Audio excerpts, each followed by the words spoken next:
Hello and welcome to the Wellness Journey podcast with me, Ree Bowden. And me, Suzanne Williams. And today in season 5, we've got a very special guest.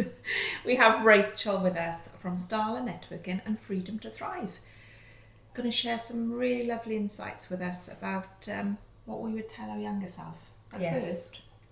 Oh, thank you for having me. No, thank you so much for coming. It's really appreciate it. Really. So would you like to tell our listeners a little bit about yourself first? Yeah, so I'm Rachael. I'm a 52-year-old mum of teenage boys. My eldest son Adam has got learning difficulties, and my youngest son is 16 and he's in college at the moment doing his A-levels. Wow. Busy times. Yes, a very busy, stressful time. Yeah. And what do you do work-wise? So I do everything to fit around my son. I was a primary school teacher for 20 plus years. Yeah, so I still tutor in the evenings when I can, and I run a networking group to just introduce women and get out and about and meet people. Oh, that's fabulous. And how long have you been running that networking group? 3 years now coming up, so yeah, I'm really proud of the way it's going and how many connections have been made. It's nice. Everybody speaks very, very positively about it. I always seem to be busy or there's something on because you're in Cardiff next week, are you? We are in Cardiff next Wednesday, yeah. So yeah, we like to get around a bit. Which is nice, you change up venues and things, don't you? Yeah, So it's not just in one. Yeah, we have the regular one in Newport every month, and then we like to go. People normally say, can you come and do a meeting in this place? And we're like, yeah, if you can find us a venue, we're there. So yeah, that's really nice. It's nice to be a community, to bring people together. Yeah. So it can be a bit lonely in business on your own. It's very lonely. And when I started in business in 2005, you had no one to talk to then. You know, these things didn't seem to exist, and you just had to try and sort it out on your own, which was lonely. And I think the reason why I sold my business 7 years later was because I didn't have the support that I have now. So yeah, it's a good thing. Yeah, to have that. So this season is all about life lessons. So we're going to ask you, what advice would you give your younger self? I think the thing that always held me back was worrying about what people thought about me, and I think that affects a lot of people. Yes. And that came down, which looking back at it now, came from my mum. She was so conscious about what people thought. I mean, she was the one who introduced me to wearing makeup when I was 12. She suggested to me that I needed some makeup on, and she would say, oh, you're not going out in that, aren't you? Are you going to brush your hair? Aren't you going to do this? So that message came to me, quite from an early age, that worried about what other people would think of you. And how you present to the world. Yes, I mean, she wouldn't answer the door. She didn't have her makeup on and her hair done. And yeah, that's come through to me as well. It was only when she died 10 years ago that I started to think, right, I'm going to go to the shops without makeup on. Yes. And I'm thinking, she's probably up there thinking, oh, God, put your face on or something. Yeah. But yeah, it's been quite, freeing to think, I can think for myself and see, how I feel about it. Yeah. When you were guided by your mum to present to the world, have you looked back at what did you feel like when? It was hard because she had sort of compared me to some of my friends who would go out and wear the full-on makeup, and I didn't really want to be doing that, if I'm honest. Yeah. But I felt that I had to, that perhaps I wasn't quite good enough, that the way I looked, and I know that she did it out of love. Yes. There was nothing, I never ever felt unloved. My mum never put me down. But I think, if I could have done it myself, perhaps I wouldn't have gone down that route. Constantly you felt that you weren't able to be yourself. Yes. Yeah. And present you, the authentic you to the world. You felt like you had to put a face on and a mask on and be somebody else. Yeah. Yeah. If you were to talk to that person now, Rach, that version of you, what would you say to her now? What did she need to hear? She needed to hear that she was okay as she was. Yeah. And I was. Yeah. Yeah. There wasn't anything wrong with me. But yeah, that would be nice to go back and be that free, and just look the way that I wanted to look. And not feel that people would be judging me if I didn't look a certain way. Did you ever have that conversation with your mum? No, we didn't. I mean, my mum sadly died 10 years ago. And the reason that I knew that she was really, you know, in the last few days is she stopped putting makeup on. There was someone coming round and I said, oh, you're going to put your face on? And she's like, no, I'm not bothering. And that really panicked me because I knew that even for her hospital appointments and everything, she would always put her face on before she went out. And that really scared me because I thought, that's not her. This, you know, there's something badly wrong here. So, yeah.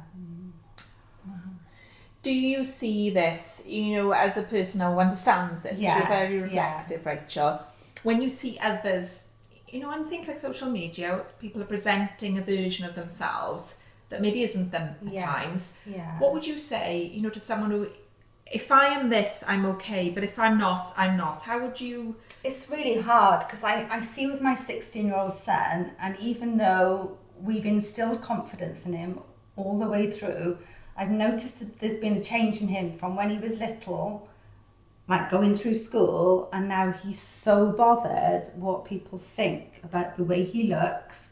And I'm constantly saying, you know, that this isn't how things are, and no one cares about, you know, what brands you're wearing and all this kind of thing.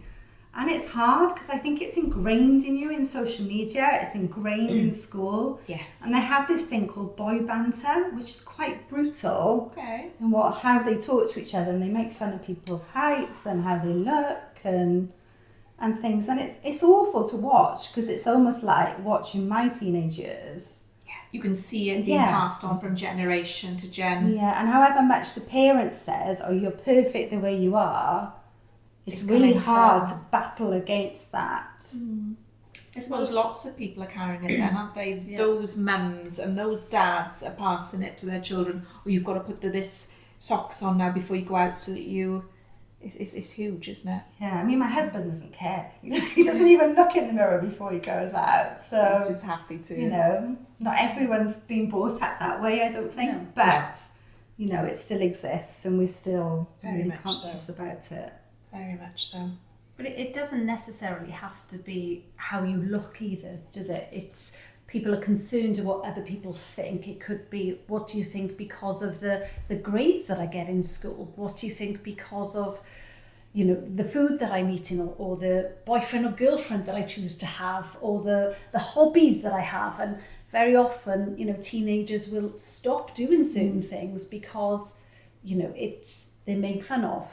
Like, I know children who, so boys who were into horse riding, and then they got to secondary school and they stopped horse riding because they were made fun of, because it was pony club is, you know, not seen as a masculine thing to do. So it's how we are bothered what other people think in all aspects, not just from an appearance point of view, isn't it? And absolutely. Being true to yourself and your authentic self and doing what brings you joy and what makes you happy, regardless.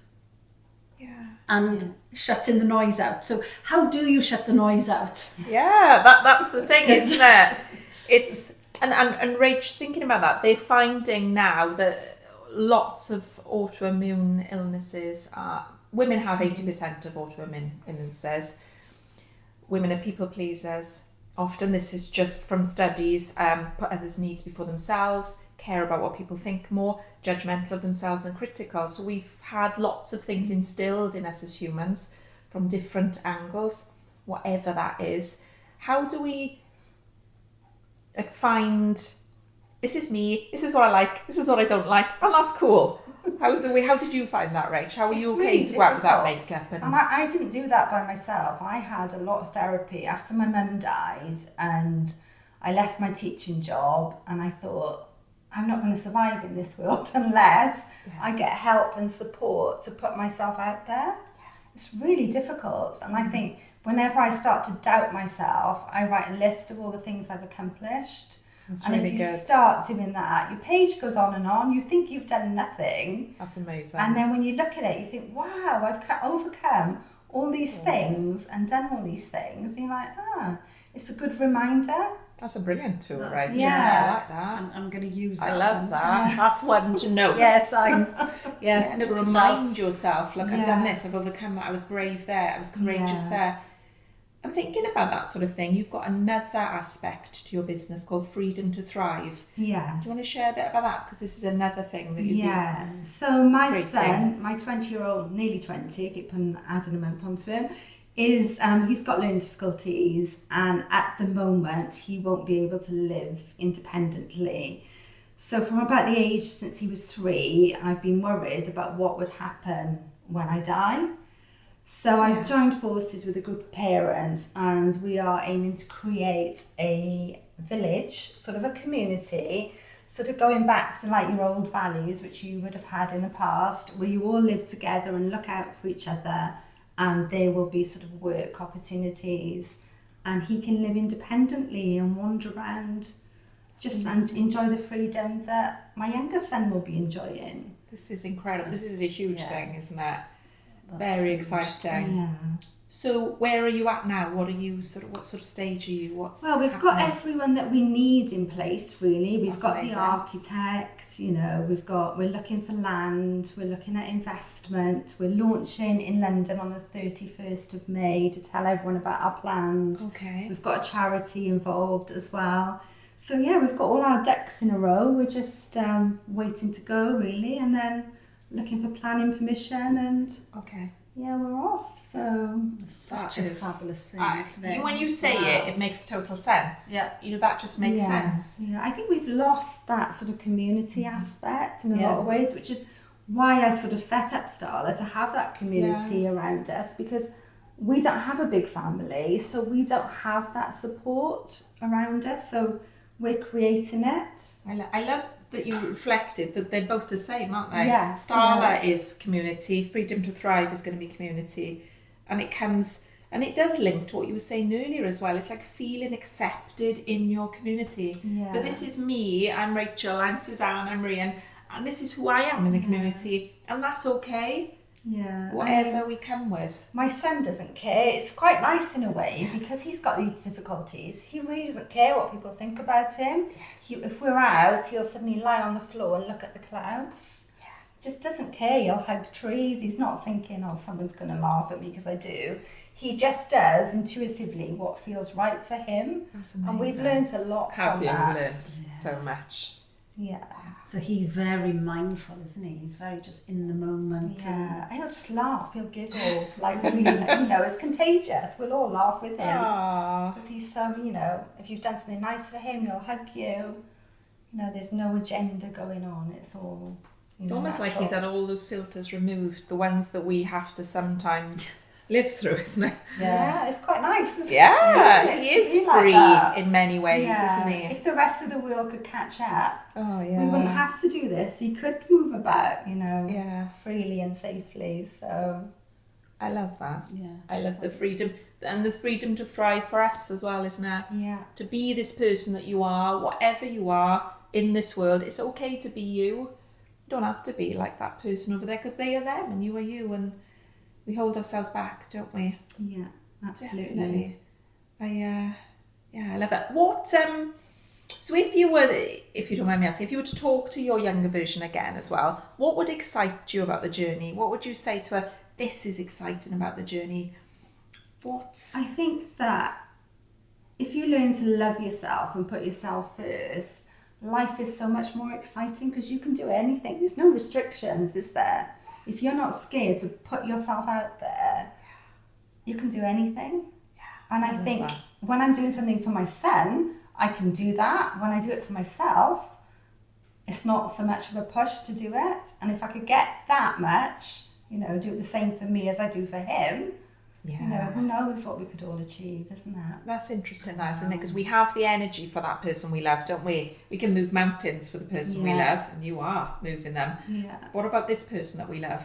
yeah. They need us to absolutely, move and mountains for us, don't they? I love that. That's Yeah, beautiful. it's not wrong to love yourself, is it? It's We've been absolutely taught, not. we It's kept essential. hearing that saying, isn't it? Oh, she thinks a lot of herself. Oh, look at Why her. wouldn't you? Yeah, you should. What's wrong Yeah. with that? Yeah. Isn't it? That is such an ancestral thing as well, isn't it? Yeah, absolutely. What others think of you, don't like yourself too much, don't be kind to yourself, don't be confident, don't all those things that we actually need to be, don't we? Yeah, absolutely. Otherwise we feel, Aww.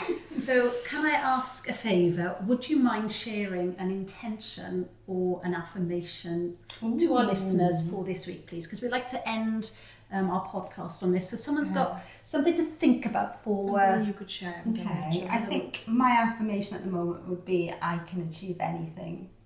Oh, great. And I think that's the difference, isn't it? The people who believe they can do it and the people who don't. Absolutely. I can. And when you believe in something passionately, there's tons of energy around it, isn't there? Yeah. I love that. Yeah. I really love that. So write it on your sticky notes. Yeah. Put those sticky notes. I can achieve anything. I can achieve anything. Stick it on your mirror, stick it on the side of your bed, say it. Say it, write it, meditate on it, do all that this week. That's fabulous. Thank you, Rachel. Thank you so much for joining us today. That's amazing. And we've got all of Rachel's details in the notes. So anything that comes up as well, you were saying that's coming up in May, we can pop them back into the notes so that you can have a look at the links and see if you can help out in any way. Or absolutely. That would be amazing. Yeah. And if you've enjoyed listening to us today, then please share it with a friend, tell your family, subscribe to our channel. Thank you so much for listening as always, and we're all in this together. Yeah, we are together, not apart. Yeah, definitely. And remember that you are awesome. Always. Sending love. Thank you, Rachel.